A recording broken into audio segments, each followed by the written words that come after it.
안녕하세요 여러분, 성공합시다. 우리 지금 여호수아 보고 있잖아요. 여호수아가 지금 연이어서 쉬지도 못하고 막 전쟁을 치열하게 하고 있죠. 근데 여러분 정말 은혜되지 않나요? 전쟁터 같은 지금 우리 현실 속에서 힘이 되고 또 용기를 주는 말씀인 것 같아요. 특별히 저한테 더 그런 것 같은데요. 오늘도 끝까지 순종한 자만 승리할 수 있다는 그 말씀 붙들고 그 원리 한번 새겨보도록 해요. 자, 이스라엘은 기브온 전투에 이어서 연이어 정복을 하고 있어요. 지도에 보시면 길갈을 베이스로 해서 지금 남부를 먼저 치고 있거든요. 나중에 이제 북방연합군하고 북방도 치는데 지금은 남부 전쟁 중이에요. 기브온 다음에 막게라, 림나, 라기스, 에글론, 하나님이 하나씩 넘겨주셨죠. 이스라엘은 그들을 말씀대로 전멸시켜서 희생제물로 드렸어요. 이 전쟁에서 유독 눈에 띄는 단어들이 있는데요. 그날에, 그 이튿날에, 그날 정말 얼마나 스피디하게 이 정복이 이루어지고 있는지를 보여주고 있어요. 자, 이번에는 유서 깊은 땅 헤브론 전투인데요. 한번 살펴보도록 할게요. 36절, 여호수아는 자기를 따르는 모든 이스라엘 사람과 더불어 에글론에서 헤브론으로 쳐 올라가서 그들과 맞서서 전투를 벌였다. 그들이 그 성을 점령하고 에글론에서와 똑같이 그 왕과 온 성과 그 안에 사는 모든 사람을 한 사람도 살려두지 않고 칼로 무찔렀다. 그들은 그 성과 그 성 안에 사는 모든 사람들을 전멸시켜서 희생제물로 바쳤다. 드디어 이제 헤브론을 점령하는데요. 헤브론은 아브라함과 이삭과 야곱 등 족장들이 거주하면서 하나님의 약속을 기다렸던 굉장히 유서 깊은 장소예요. 또 아브라함과 사라를 비롯한 조상들의 묘지가 있는 매우 의미 있는 땅이기도 하죠. 그 헤브론을 이스라엘이 마침내 정복하는 거예요. 여기서도 말씀대로 모든 사람을 진멸해서 하나님께 희생제물로 드렸어요.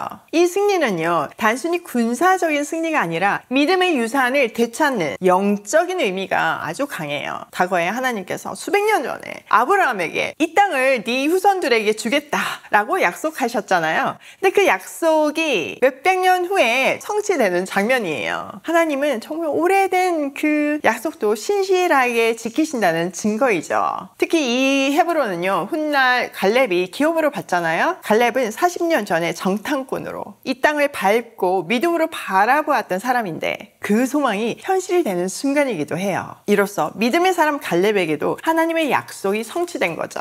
또한 헤브론 정복은요, 하나님 나라 관점에서 보면 이 땅에서 의인들이 박해받고 약속을 기다리던 장소인데 마침내 하나님의 통치 아래 회복되는 그림이에요. 이것은 장차 하나님 나라에서 우리 모든 수고와 눈물을 보상받고 약속이 완전히 성취될 것을 미리 그림으로 보여주시는 거죠. 이처럼 헤브론에서 하나님은 믿음의 조상들의 눈물을 거두어 주시는 것과 같은 일을 행하셨어요. 오늘 우리도 마찬가지예요. 헤브론의 하나님을 기억하면서 지금은 보이지 않는 약속이라 할지라도 끝까지 신뢰하며 우리 앞의 싸움을 지속해야 돼요. 북한을 살리라는 그 미션 우리에게 주어졌잖아요. 사실 통일이 언제 될지도 모르고 과연 내가 북한 땅을 밟을 수 있을지 우리 살아생전에 그게 가능할지 몰라요. 그렇지만 그 일은 반드시 이루어진다는 거죠. 통일이 되었을 때 대를 이어서 북한의 형제 자매를 살리고 특별히 북한의 고아들을 살리는 우리 오일 패밀리가 되기로 해요. 자, 38, 39 여호수아는 자기를 따르는 모든 이스라엘 사람과 더불어 드빌로 돌아와서 전투를 벌였다. 그런 성과 왕과 그의 모든 성읍들을 점령하고 칼로 쳐서 그 안에 사는 모든 사람을 전멸시켜서 희생제물로 바쳤으며 한 사람도 살려두지 않았다. 그는 헤브론과 림나와 그 왕에게 한 것과 똑같이 드빌과 그 왕을 무찔렀다. 자, 마지막으로 드빌을 정복하고 진멸해요. 마지막으로 드빌을 정복하고 전멸해요. 이렇게 해서 남부 가나안의 주요 성읍들이 모두 이스라엘의 정복하에 놓이게 되죠. 드빌은 한때 기럇세벨, 서책의 성읍이라고 불렸을 정도로 문화로 굉장히 잘 알려진 도시였어요. 그런데 이제는 하나님의 심판 아래 사라지게 되었죠. 그 문화 자체가 세상적으로는 화려했을지 모르지만 죽음의 문화였고 하나님은 그것을 심판하실 수밖에 없었으니까 그러니까요. 우리가 이 드빌까지 정복하는 그 남부 전투를 통해서 여호수아와 이스라엘에게 배울 것은요, 끝까지 순종하는 태도예요. 중간에 어느 정도 승리했으니까 우리 좀 승리했다 쉴 수도 있는 거고 교만할 수도 있는 거잖아요. 그런데 하나님이 주신 그 지경을 모두 다 차지할 때까지 쉬지 않고 나아갔어요. 신앙생활에서도 끝까지 인내하며 순종하는 것이 굉장히 중요해요. 우리의 영적 전쟁은요, 드빌을 정복하듯이 마지막 한 영역까지 온전히 순종하며 완주해야 하는 치열한 싸움이에요. 때로는 시작은 잘했지만 끝을 맺지 못하는 경우도 많죠. 그런데 우리는 이 여호수아와 이스라엘처럼 시작부터 끝까지 동일한 열심과 하나님의 은혜로 임무를 완수해야 해요. 엄청 도전이 되시죠? 우리 할 수 있어요. 혹시 지금 지쳐서 멈추고 싶은 분이 계시다면 이 드빌 전쟁까지 마친 여호수아를 떠올리며 다시 힘을 내보세요. 하나님께서 함께 하시기에 능히 끝까지 해낼 수 있어요. 또 드빌의 승리는요, 앞선 모든 승리의 연장선이죠. 하나님께 받은 은혜와 승리가 과거에 아무리 커도 오늘 내가 지금 직면한 드빌이 남아있다면 우리는 계속 주님을 의지하며 나아가야 돼요. 전진해야 돼요. 그리고 마침내 순종의 길 끝에서 누리게 될 승리는 말로 다 형용할 수 없는 큰 기쁨이 될 거예요. 자, 40절.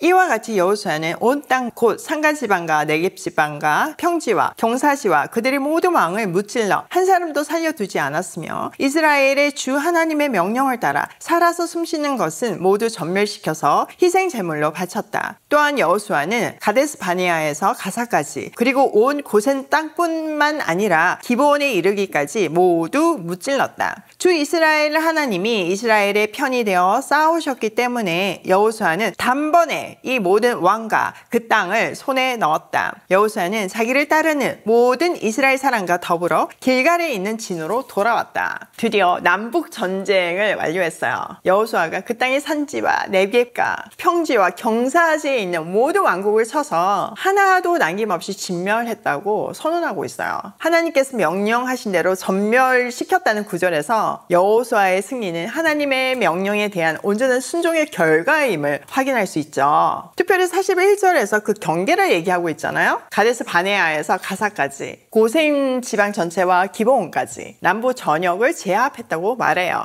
이것은 지도에서 보듯이 남쪽 광야 지역부터 서쪽 블레셋 경계 그리고 중앙 산악지대 북쪽 경계까지를 가리키며 이스라엘이 남쪽 절반을 완전히 장악했음을 보여줘요. 이제 북쪽만 남은 거죠. 어떻게 그럴 수 있었다? 네, 맞아요. 이스라엘 하나님께서 이스라엘의 편이 돼서 싸우셨기 때문이죠. 하나님이 넘겨주셨기에 이게 가능한 스토리였어요. 그러니까 이 42절이 완전 핵심 구절이죠. 10장에 다시 한번 읽어보면 주 이스라엘 하나님이 이스라엘의 편이 되어 싸우셨기 때문에 여호수아는 단번에 이 모든 왕과 그 땅을 손에 넣었다. 아멘. 우리의 현실에도 이 일이 반드시 일어나길 소망합니다. 자, 이렇게 전쟁을 마치고 43절에 보니까 베이스 캠프인 길갈로 돌아가죠. 한 단락의 전쟁을 끝내고 이제 안식과 재정비의 시간을 가진 것이에요. 그러니까 이 남부 정복 전쟁은요, 여호수아서 전체의 구속사적인 맥락에서도 굉장히 중요한 전환점이에요. 아브라함에게 약속된 그 상당 부분의 땅이 성취되었고 하나님의 백성들이 약속의 땅에서 자리 잡을 토대가 만들어졌어요. 이것은 장차 오실 그리스도의 왕국을 예표하기도 하죠. 하나님께서 친히 싸우셔서 그분의 백성에게 땅을 기업으로 주시는 것, 이것은 예수 그리스도께서 십자가와 부활로 사탄을 이기시고 우리에게 천국을 기업으로 주시는 것의 모형이에요. 또 여호수아가 남부를 정복하고 안식을 누린 것처럼 우리도 예수님 안에서 평안을 누릴 수 있어요. 수고하고 무거운 짐진 자들아 다 내게로 오라. 내가 너희를 쉬게 하리라. 하나님이 이렇게 우리에게 참된 안식을 주세요. 여호수아라는 이름 자체가 예수의 히브리식 이름이라고 말씀드렸잖아요. 이 뜻은 여호와는 구원이시다 예요. 그래서 많은 학자들은요, 여호수아의 정복 전쟁을 통해서 예수님의 영적 정복, 즉 우리의 죄와 두려움과 사망 권세를 이기고 구원하신 사역을 미리 보여준다고 말해요. 우리가 10장 이야기를 쭉 연달아 봤는데요, 결론은 분명해요. 여호와께서 이스라엘을 위해서 싸우셨다.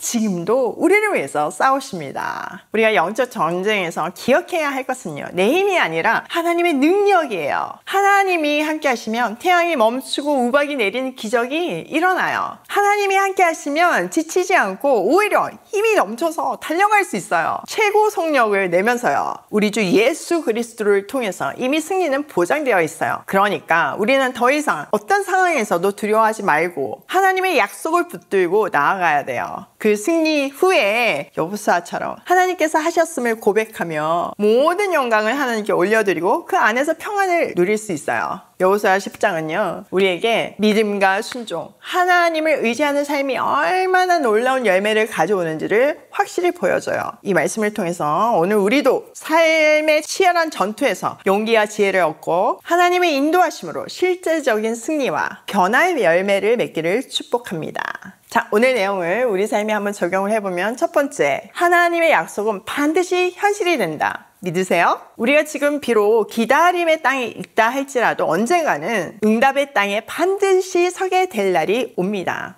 화이팅!